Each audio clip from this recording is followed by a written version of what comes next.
Another thrilling race with another controversial finish. Yeah, that's Martinsville for you, folks.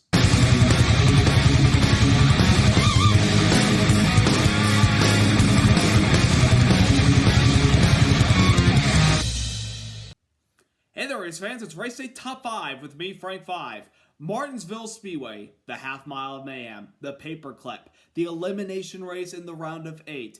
It always provides entertainment and some topics for all race fans and broadcasters to discuss and talk about. And we had all that yesterday. We had great racing from start to finish, at a walk-off win, but we had a controversial moment to see who would make it to the championship 4. Let's get into all the chaos and storylines from yesterday at Martinsville.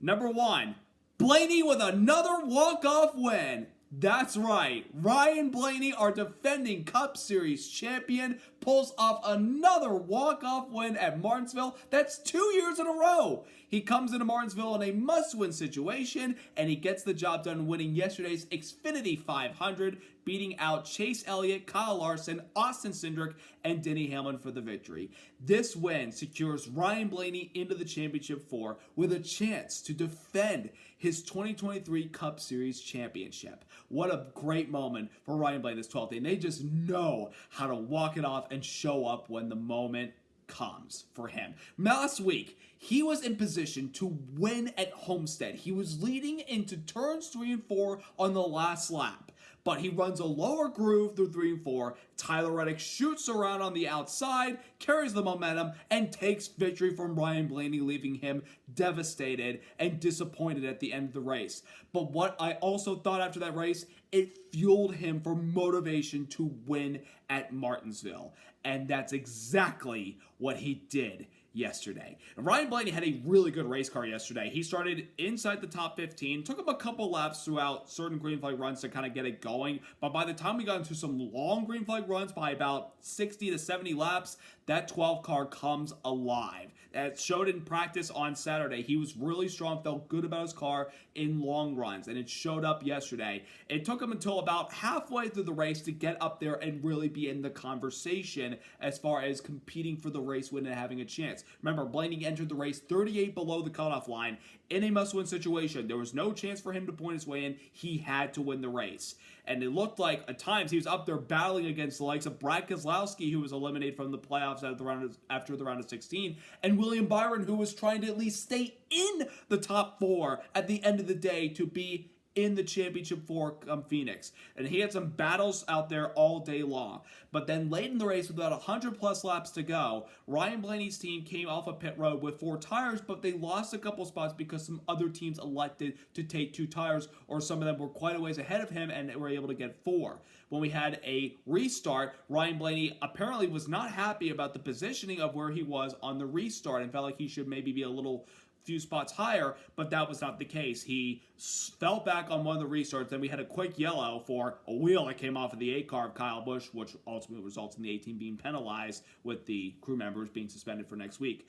But it put the 12 car in a position with about 90 plus laps to go, and being as far back as he was, I think he was 8th or 10th on that last restart, you wonder, can he fight his way up there if we go green the rest of the way? Can he fight his way up there and get the job done?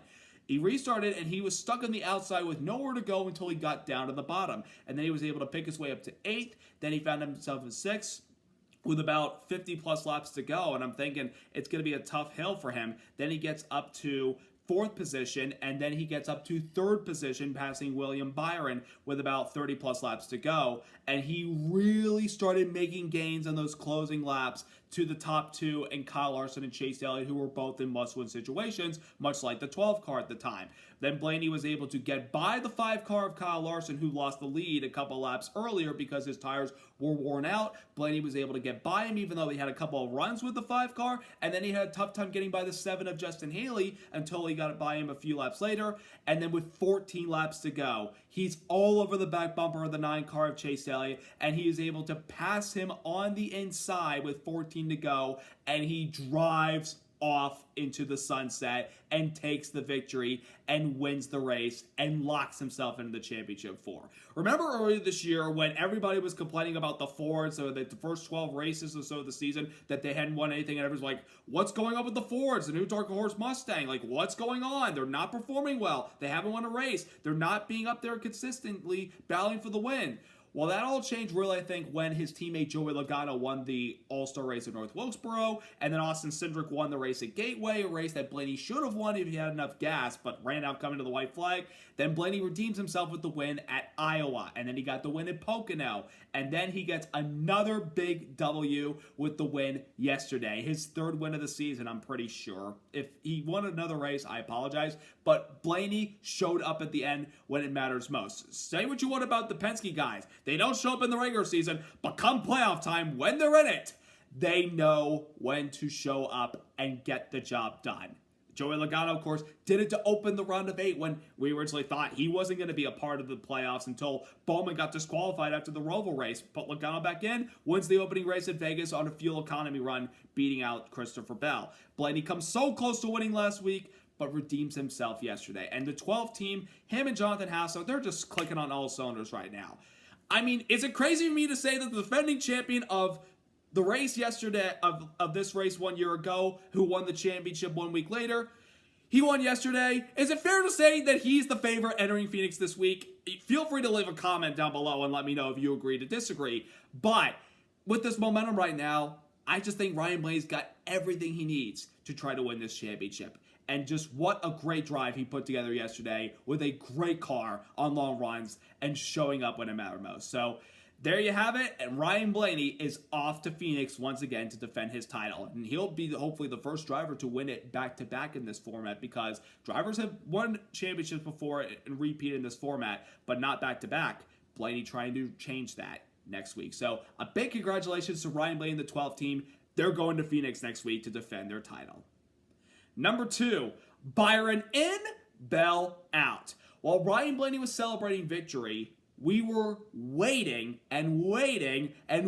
post-race to determine which driver would join Ryan Blaney, Tyler Reddick, and Joey Logano in the championship 4. It was either William Byron or Christopher Bell. Before we lead up to the events of what happened and the final outcome, let's start with the drivers' days. William Byron started the day in the top 3 and early on looked like one of the fast cars along with his teammate Chase Elliott. Byron had a really good car hounding his teammate the first stage, wasn't able to get the stage win, but when we got to stage 2, that 24 car came alive. He was able to get the lead a lot, especially on those restarts, because we had quite a few amount of cautions in stage number 2.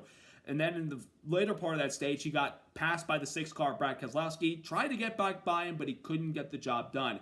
And in the final stage, he was still in the mix, but he was in a battle with guys. Even in one moment in the race, he had contact with the 12 of Ryan Blaney and the 16 of SVG, and apparently it knocked the toe out or something for the 24, and kind of hurt his handling the rest of the race, so kind of one of the reasons it took him out of a chance to try to win the race.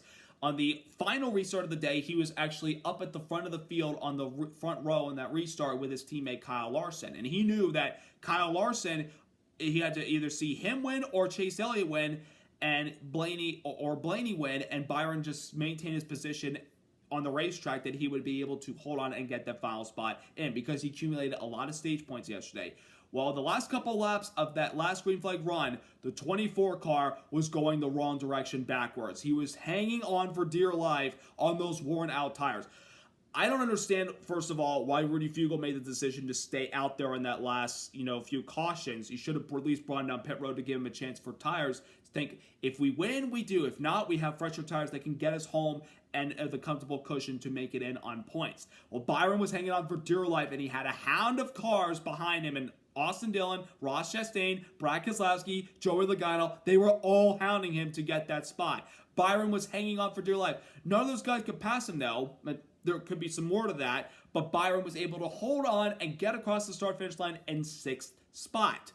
But we didn't know at the time that was going to be enough, because right behind him, a lap down, but in the conversation, Christopher Bell. Now, Christopher Bell's day, didn't really start out too well. He qualified in 16th spot, and I felt like at that position could be tough for him to get some stage points. And he was the first caution of the day when he got spun around in turns 1 and 2. He complained that the car early on was so loose.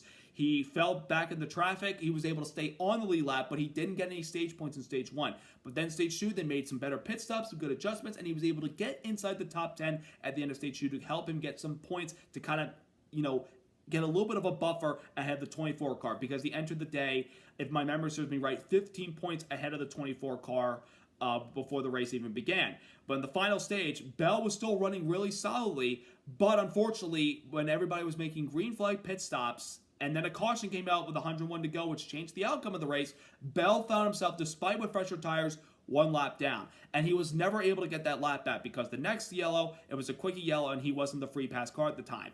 Then he became the first car lap down in the last green flag run, but with no cautions, Bell was trying to do everything he could and hope that William Byron would fall deeper through the pack. Then we get to the last lap. Christopher Bell is trying to catch that pack that's being slowed down by the 24, while the 23 of Bubba Wallace is going in the wrong direction because apparently something may have been wrong with his tires. He came on the radio thinking he may have had a flat. Christopher Bell into turn number 3 tries to pass by the 23 car in the middle groove, but slips up high. He gets by the 23 car, but as he completes the pass, the car carries up towards the wall, and he rides the end of the wall at acceleration off of turn 4 to cross the start-finish line originally in the 18th spot, the first car 1 lap down. And at that time, both drivers were tied. Now, how we go by tiebreakers in the playoffs? The best finish from the opening race of the round of 8. And Christopher Bell had that because he almost won that race at Las Vegas, but despite that charge late, he couldn't catch Joey Logano, who was saving fuel. He got the better finish, while William Byron, I think, finished right behind him in 3rd spot or in the top 5 at least. And then we go to Homestead. Bell, of course, outperformed him, finishing in the 4th spot. Byron finished in 6th. And even though Byron finished higher than Bell in this race, you go back to that first race. That was the tiebreaker. However, NASCAR implemented a rule. Remember a couple of years ago, 2 years ago, when Ross Chastain on the last lap needed one big moment to get a few spots that he needed to make it to the championship 4, knocking out Denny Hamlin. He accelerates it into turn number 3 and rides the wall all the way off of turn 4, passes so many cars, and makes it to the championship 4, dubbing it the video game move in NASCAR history. NASCAR said for that moment, it's historic. We didn't have a problem with it then, but they said after that, we are outlawing it. It will no longer be acceptable in our sport when it comes to racing. And NASCAR took their time, about, I'd say, half an hour once the race concluded, to determine, looking at the footage and looking at the SMT data about Bell's acceleration off of turn number 4 versus William Byron trying to hold off those other guys. And behind him, those 2 Chevrolets of Chastain and Dillon, bow ties, and probably did not want to implement or hurt the 24's chances to give Chevrolet a chance to win not only the Drivers' and Owners' Championship, but the Manufacturers' Championship next weekend. But NASCAR took their longest time post-race to determine who was in the right to advance and who would be left out if they dubbed Bell's move legal. But it was, from my perspective, again, because I was there live, I thought that, looking at that video, that Bell should be penalized for that. And after long consideration and debate, NASCAR came on the speaker and announced that Christopher Bell's move was a safety violation and deemed illegal, thus dropping him to the last car 1 lap down in 22nd spot. And that meant that Bell would not make it to the championship 4 at Phoenix, and the final spot would go to William Byron. Now, William Byron was very happy to be in the championship 4, but he hated how the decision to determine who got in, whether it would be him or maybe Christopher Bell, if they deemed the move not, in violation of that rule that was implemented after the Hail Melon. He was pretty upset to think that, have to wait that long. Imagine waiting that long to thinking, I could be for a championship, or I could be left out and not have a chance next week. But NASCAR took their long thought and consideration and put Byron in. Christopher Bell said he had no words to describe what happened, and he argues that he completed the pass on Bubba, and it wasn't like a complete acceleration off of 4. Well, buddy, some of the tires were the right sides are kind of lifted off the ground when you're literally sticking up towards the wall, and then you accelerate off of 4 and you break off of it. I think you violated that rule, and Christopher Bell, therefore, is not a part of the championship 4. and William Byron is. It's a controversial moment. A lot of people are arguing about how this has officially ruined the playoff format. I tend to backstep from that stuff, but just from my perspective and what I witnessed and what I saw, Byron did everything right to try to hold off those other guys, and Christopher Bell's moving the last lap. You can't do that, and therefore, Byron is in, and Christopher Bell is left out. You can agree to disagree on this situation all you want, but those are the rules, and that is what determined who made it to the championship 4 yesterday. Number 3, the 4 men that do not get to go to Phoenix to race for a title. I mentioned Christopher Bell. He was eliminated from yesterday, but the other 3 drivers that will join him in being eliminated from championship 4 contention are Kyle Larson, Chase Elliott, and Denny Hamlin. Let's start things off because I talked so much about Christopher Bell's day. Let's start off with Chase Elliott, the runner-up behind Ryan Blaney. He came into this race like Blaney and a few other guys, knowing he needed to win to make it to the championship 4. But the weekend was really good for him. He had a very fast car in practice, qualified on the outside pole, and then at lap number 42, took the lead from Martin Truex Jr., and he had one of the best cars in stage 1. Despite Byron challenging him late at the end of that stage, Elliott was able to get the stage win, his first stage win since the Daytona 500 earlier this year, and that was stage 1. It looked like early on, Elliott was going to be in the mix. Then, in the middle of stage number 2, they had a slow pit stop on the right side because they did not get the right rear wheel tightened up with the lug, and therefore they had to call the jackman back up. You cannot, lug up the tires with the lug stud when they're on the ground. You have to do it while jacking up, especially in these cars. And that long stop, dropped Elliott from the top 5 back to 26 in the restart. And it was a battle for him to try to climb his way back up to the field. He was able to pass guys. He had a fast race car. But then at the beginning of the final stage, Elliott, while racing against Chase Briscoe, had a moment on the backstretch with a slowing Chris Buescher. Elliott was side by side with the 14 and he tried to slow down. He actually got into the back of the 17 car and kind of hurt the left front of his race car a little bit and kind of complained how it got tight after that. He was not happy with the 17 at the time. He was pretty frustrated on the radio. And during the early part of that final stage, Elliott called into Alan Gustin, buddy, we got to do something to try to get up there and get ourselves back in contention because where we're at right now, it's not going to do it. So Alan Gustafson calls Elliott in during green flag run, the longest green flag run we had all day. It was about 129 laps.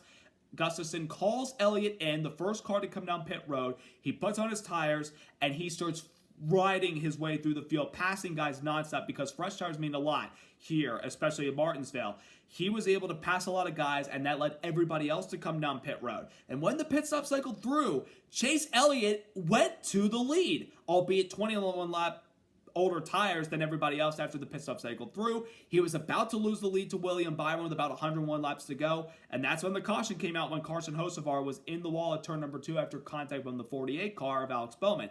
But that saved Chase Elliott because he was able to get back in the game. He would come down pit road, get some tires, and get back in the mix. Had it gone green the rest of the way, according to radar reports, Elliott would not have been able to make it on fuel. He tried this last year in this race when he was not even part of the playoffs with pretty much nothing to lose, and ended up backfiring. He pitted and had to sacrifice a top 5 or potential win.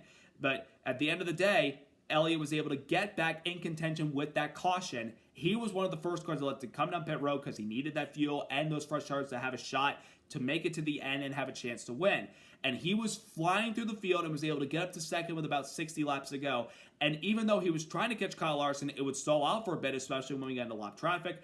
Then I think Larson's tires, older tires, really kicked in late. And with 24 to go, Elliott passed his teammate and looked like he could be in position to join the championship 4. But, as I mentioned, the 12 car was so good in the long runs, he got by Elliott with 14 laps to go.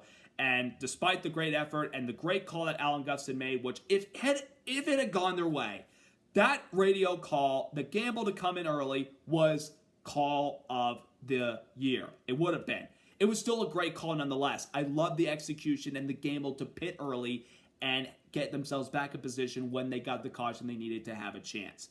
And even though Chase Elliott will not make it to the championship 4 this year, I think you got to tip your cap to these guys. They have been consistent all year. They only have 2 DNFs.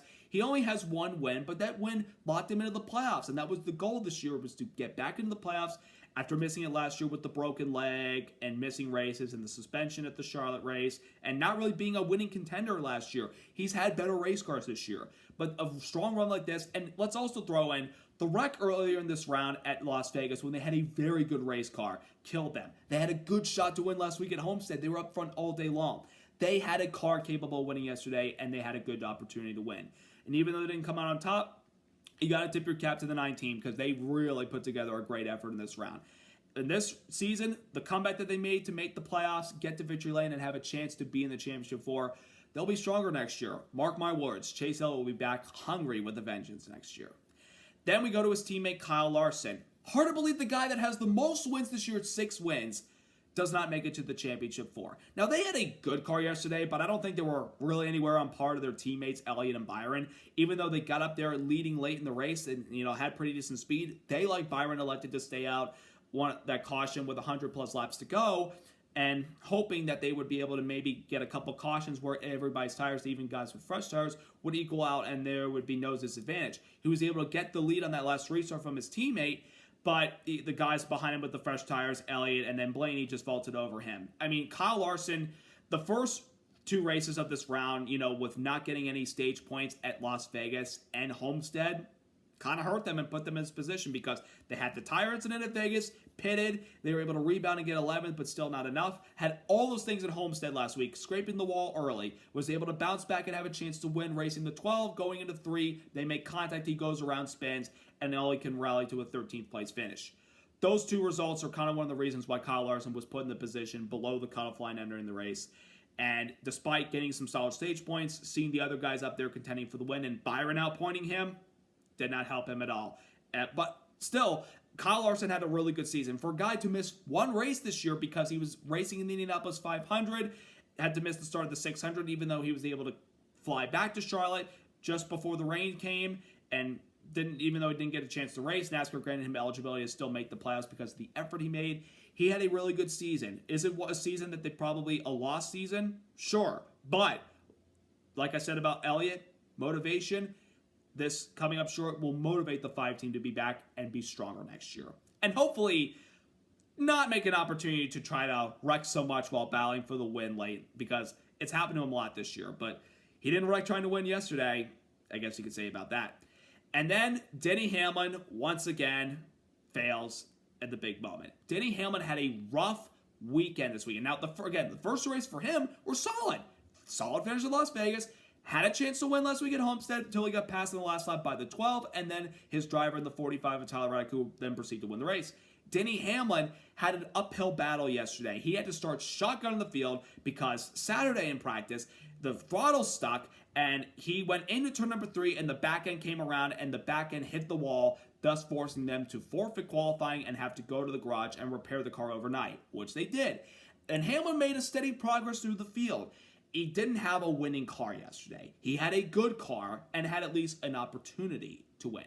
But he did not have the winning car yesterday. And quite frankly, the last 2 times that we've been here, Denny Hamlin has not had winning cars, folks, at Martinsville. A track where he's been successful in the past, I think this next-gen car has allowed other people to get in the conversation and kind of outperform him at one of his better racetracks. But it was still a really good season for the 11 team of Denny Hamlin, but unfortunately, the wreck on Saturday put him in a hole. And even though they tried to climb out of it, it wasn't enough for Denny Hamlin. So those 4 drivers, I of course talked about Christopher Bell, Elliott, Larson, Hamlin, all do not make it to championship 4. Number 4, NASCAR officiating. Now, of course, I know I've talked a lot about the review and like how they were analyzing the last lap and what happened with the 24 and the 20. I want to give some credit to NASCAR for taking their time to make the decision, looking at the data of both drivers, the 24 and the 20, on that last lap, as well as listening to radio communication about the 3 and the 1 car. The 24 didn't really ask the 3 and the 1 car at all to back off because we're racing for a championship. He was fighting for his life to stay in front of those guys. The 20 car, obviously, the going up towards the getting loose and then riding the wall even after getting up there. He rode the wall for 4. I want to commend NASCAR, even though NASCAR's been given a lot of, bad rap for their decision making. I do want to give them props for taking the time yesterday. Even though it took a while, they took their time to make the right decision, or what they call in their minds the right decision. I thought it was the right decision to put the 24 in and take the 20 out for riding the wall. And I know people are thinking, well, Christopher Bell, NASCAR, did not ride the wall fully through 3 and 4 like Ross Chastain did 2 years ago, even though at that time they had no problem with it, but then they said after that it's deemed illegal. But people say, Christopher Bell only did half a corner. He still rode the wall coming off the corner and accelerated while doing that. So you can hate at NASCAR all you want in their decision making, but I do think that they made the right decision yesterday, and I want to again appreciate and give them credit for taking the time to make what was a very difficult decision. It's pretty much, again, it's deciding who gets that last spot in on points to have a chance to win a championship next week. I cannot imagine sitting up there in that officiating tower having to sit through and look through the data to determine, okay, who's going to be in, who's going to be out. I can't imagine what it was like being up there as an official. I could not imagine that. I'm not an official. I don't know all the rules and everything. They took time to look through the rule book and the data yesterday to determine who gets in. And I do want to give them props for making the right decision and taking time with their decision to determine who gets into the championship 4. And number 5, the racing at Martinsville yesterday, by far the best with this next-gen car. That was some entertaining racing yesterday. I want to give a quick shout-out to Goodyear, who brought the softest tire this season to this race to allow a little bit of tire fall-off, a little bit of passing here and there. We got a lot of that yesterday. Also, if you saw the sides of these cars when they're passing by you, particularly on the right side, a little more than the left side, there was some on the left side, but more so on the right side, they were black. There was a lot of tire fall off on these cars yesterday. Watching it firsthand, you could see them going by you. There's streaks of black lap after lap after lap as we got further into the race. Early on, you couldn't really see anything. But when the sun went down and the lights came on and you could kind of see the darkness on the side of these cars, minus any tire contact, the tire fall-off showed up right there. And the racing and the battles, the storylines, seeing all those playoff drivers be a part of the story yesterday to determine who's going to make it to the championship 4, either winning the race or getting it on points. That's what made yesterday's race so much fun. And again, being there firsthand had me on the edge of my seat. I didn't know who was going to win this race yesterday. I didn't know who was going to point their way into the championship 4. It was just unbelievable racing yesterday. And I will, again, credit Goodyear for bringing the best tire compound to this next-gen car at Martinsville in quite some time. Because the first time we came here in 2022, I was fairly disappointed. In the fall race of 2022, a little bit disappointed, but the Hail Melon move made up for it. The fall race last year was pretty solid. I mean, the spring race this year was kind of a bore, watching the Hendrick cars dominate, celebrating 40 years. But yesterday's race was off the charts entertaining, and I thoroughly enjoyed it from the start to the finish with that tire fall off, the battles we had on track all race long. And, you could pass in the middle of the pack once you put a bumper to a guy and get him up out of the groove. And even though you're side by side for a couple laps, then the guy on the inside is able to make the pass. That's typical here at Martinsville. It was absolutely insane yesterday. And it was a great race at Martinsville, one of the best with this next-gen car. And I thoroughly enjoyed it. Really, really did. And now, ladies and gentlemen, it has come down to this. Next weekend is the last race of the 2024 NASCAR Cup Series season. I know, it brings a tear to your eye, but next weekend we get to see 4 drivers battle it out to become this year's champion and hoist the Bill France Cup. The 4 drivers that will be competing for this championship next weekend are Joey Logano, Tyler Reddick, Ryan Blaney, and William Byron. 2 of them are former Cup champions. Joey Logano, he's done it twice. Ryan Blaney is the defending Cup champion. Tyler Reddick and William Byron are both searching for their first ever Cup Series championship. What's at stake for all these drivers? Well, Logano hoping to add his name to a list of champions that have been able to win the title 3 times. Ryan Blaney is trying to become the first driver in this playoff format to win it back-to-back years and put his name in the conversation and the list of those drivers that have won multiple championships. Tyler Reddick would love to win a championship for a team that is owned by his fellow competitor Denny Hamlin and one of the most popular and well-known athletes and businessmen in sports in Michael Jordan. And then you've got William Byron, who started the season by winning the Daytona 500, who won the race in Martinsville in the spring, albeit it hasn't had a lot of success since then, but consistency and these strong runs and the legacy that is the 24 car and Hendrick Motorsports in the Championship 4 is pretty impressive. So, which leaves one remaining question. Who will come out on top next weekend and win the 2024 NASCAR Cup Series Championship? You have to tune in to find out. Coverage begins 2 p.m. Eastern next Sunday on NBC. The last race of the season, and then we get ready for the offseason. But we have one more to go, folks, and it'll be a battle between those 4 drivers mixing it up with 35 other guys who are out there trying to finish their season strong. Those 4 gentlemen, Logano, Blaney, Reddick, and Byron, will be battling it out all race long. And only one of them, remember, you don't necessarily have to win the race as it happened last year.